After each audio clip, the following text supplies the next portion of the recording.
डनकाशी news channel, सच है तो बोलेगा।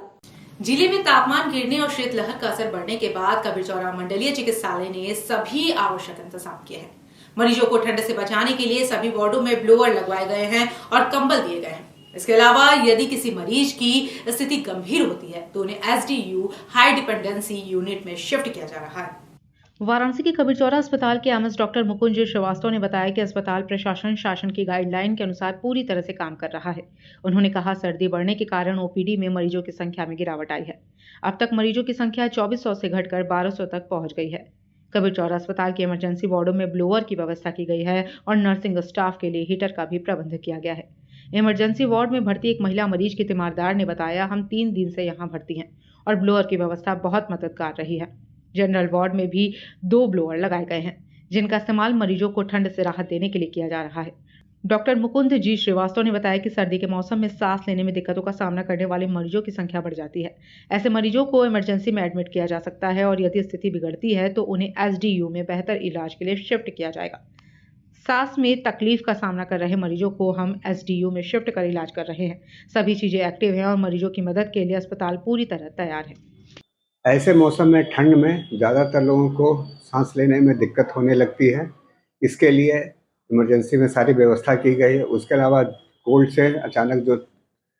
से लोगों को दिक्कत होती है, ऐसे मरीजों को तुरंत इमरजेंसी में ला के लोग भर्ती करा सकते हैं और वहाँ पर हम लोगों के जो ब्लोअर्स हैं सब जगह हैं, अवेलेबल हैं। और यदि ज़्यादा दिक्कत हो तो हम लोग के पास एचडीयू है सुविधा। यदि सांस लेने में ज़्यादा दिक्कत हो तो हम लोग वहाँ पर रख के मरीजों का इलाज कर सकते हैं।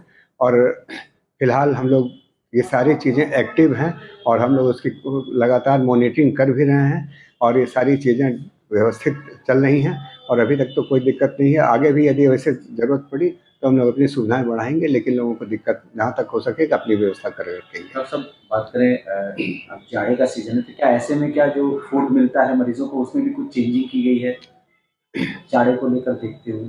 नहीं, जाड़े को लेकर देखते हुए जब मरीज हो जाता है आदमी तो उसमें जो खाने की जो व्यवस्था है वो मरीजों के हिसाब से ही बनी ही हुई है और जाड़े में अलग से कुछ करने की आवश्यकता नहीं होती है, क्योंकि बुखार हुआ या सांस लेने में दिक्कत हुई तो उस हिसाब से जो डाइट होता है वो ऑलरेडी उस तरह से हम लोग पहले ही से प्रोवाइड कर रहे हैं। उसमें अलग से कुछ करने के फिलहाल तुरंत आवश्यकता नहीं महसूस हो रही। यदि जरूरत होगी तो हम निश्चित तौर पर कर देंगे उसको। रोज की ओपीडी की बात करें तो कितने मरीज आ रहे हैं? ऐसे तो हम लोग का 1500 से लेके 2400-2500 रुपये ये संख्या रहती है, वो घटती बढ़ती रहती है। अभी जाड़े में 2-4 दिन से देखा जा रहा है क्योंकि ठंड बहुत अधिक हो रही है तो ये संख्या कुछ घटी है। बात कीजिए सर कि पूरे वार्ड में ब्लोअर लगा हुआ है? लगभग सारे वार्ड में ब्लोअर सब जगह लगा। क्या संख्या रही होगी ब्लोअर की अभी? अब उतना एग्जैक्ट संख्या बताए, लेकिन किसी वार्ड में ज़रूरत पड़ने पर तुरंत ब्लोअर लग जाता है। ऐसे ही कभी ज़रूरत किसी से कोई कंप्लेन नहीं मिला कि किसी को ब्लोअर नहीं मिला या फिर जाड़े से दिक्कत हुई हो। पूर्वांचल की खबरों से जुड़े रहने के लिए आज ही सब्सक्राइब करें हमारा YouTube चैनल डनकाशी और हाँ, लेटेस्ट अपडेट्स के लिए बेल आइकन को प्रेस करना ना भूलें। और आपके पास है कोई जानकारी या है कोई सूचना तो हमारे दिए गए नंबर पर आप हमसे संपर्क कर सकते हैं।